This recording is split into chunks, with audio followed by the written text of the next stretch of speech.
This Sunday I'm running a 50k in the UK. I'm going to share with you some of the gear that I bring for a 50k race. Some of this gear can also be used and is commonly used for any of my trail runs that usually last 2 or 3 hours. So this is a good idea of what you might bring if you're going on a 3 hour to who knows how long trail run.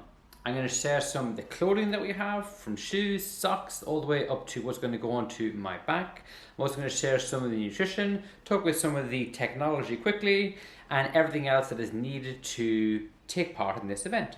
Certain races also will have a prescribed list of things that you need to do, and for this race that I'm going to do, I'm going to share with you all the things that I'm going to bring that are essential to be part of the race. Some of the nutrition that I'll bring for the day will be gels. These are non-caffeinated gels with 30 grams of carbs. And over here we have some caffeinated gels. I'll probably bring less of these because I'm less likely to use these on the day. So mostly we'll probably have for a 5 hour day, probably 6 to 8 of these gels will cover the event. And I'll have 2 of these just for some variance, or if for some reason I feel like alertness is being lost in the event, I might put one of these in for a little bit of a caffeine stimulation. I like chews to bring onto a run because sometimes it's something to chew, something a little bit different if you feel like a gel isn't going down as well. I've never used these within an event, but I've used things similar to them, so this will be something tried and tested. Again, 30 grams of carbs. And also, if I'm going to do a run, I'm going to bring something that I really want to eat. I love these Cliff Bars. If I'm working hard, I sometimes find these can be a little bit tricky to eat. But what's great about them is they have got a huge amount of calories on board. If we look at quickly per bar, we have 250 calories, and the carbohydrate intake is 38 grams. But the calorie content is great. But also you get some protein, some fats, and some alternative things in your body that you need to go out for on a long run or race. The last piece of nutrition that might get packed into the bag is the energy chew box. And the reason why I like these is that when I have a race bag, I find that they actually fit in quite nicely. So they're actually quite easy to access on a run.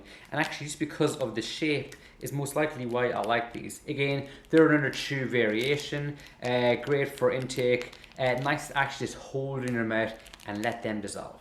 Also, what's required for events is a foil blanket in case you get an injury and you need to stay warm. I also have some bandages within here, so this is just in case things go wrong. Never had to pull one of these out within a race, but always safe and sorry to have it. Tomorrow's event also has a requirement to carry a head torch.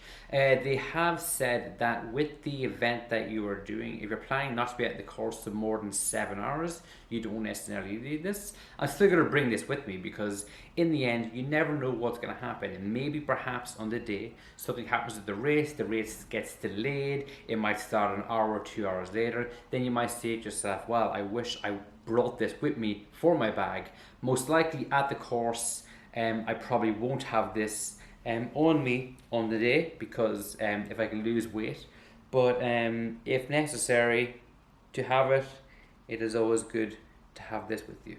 For tomorrow, this is Body Glide. It probably won't get packed within the bag. It'll be used just beforehand. But if I was doing an event that was much longer than a 5 hour event and distance between aid stations was greater, there's a possibility that I would try to pack a smaller version of this just for anti-chafe. Generally for myself, I'll use this on the nipples, under the arms, and around the waistband. They're just the areas where I would commonly have any chafing issues. Body Glide. So we'll have a trusty cap. Caps are equally helpful in bad weather conditions for rain coming down to keep the water coming onto your eyes. Also fantastic if the sun comes out and you're coming down a hill and you want better vision, or at least take some of that sun deflection out of your eyes. And then thirdly, if the weather's really warm, I've always found that having a cap that has a nice sweatband in here, if I can prevent some of that sweat coming down, makes me feel cooler, makes me feel more comfortable. And also they recommend to bring a buff. Also another option of something to have if you are feeling a little cold. The buff can go around the neck, it can go at the face, it can go towards the ears, and on a very cold day, these things can be a lifesaver. And also we are going to have our heart rate monitor. So I might opt for the nice Brooks bright green t-shirt. I like to run in this t-shirt. It feels good, it feels fast. I just enjoy running in this t-shirt. Or we're gonna go in the Fitness Goose team color t-shirt. If you're gonna go abroad or race, you gotta represent the club.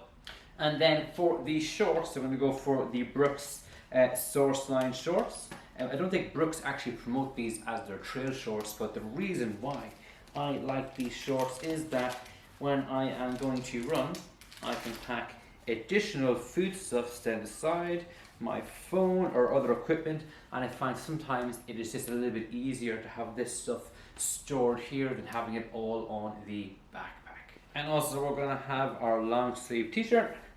You never know what weather conditions you're going to have. It seems like this weekend we might have a little bit of frosty conditions, so I'll make sure that I've got lovely trusty long sleeve on to keep myself warm in cool conditions. And every trail race will most likely always have a recommendation that you have a trail jacket, windproof and waterproof, to make sure that you can survive all conditions. I almost forgot the hydration, so we'll have two 500 milliliter bottles to bring with us.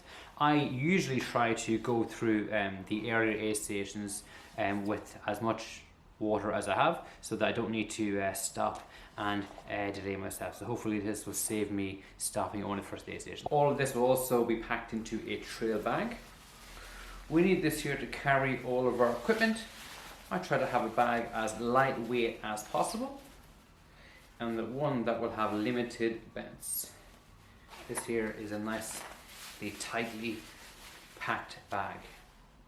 And the last piece of kit we're going to talk about is the Garmin watch. This is our Garmin Fenix 7. It's a nice big bright display. This one here is solar powered, so it has the ability to recharge with the sun. The reason why I like to have this watch is that its navigation and maps are quite good, and even the races I'm doing on the weekend, they actually recommend to make sure that the map is loaded on this watch, only because they're doing this run on a route that sometimes it's been known that someone actually changed the directions of where you're supposed to go. So if in doubt, make sure you either recce your course. If you can't recce the course, make sure you have the map, have it on your watch so you can follow your directions in case the worst comes to the worst.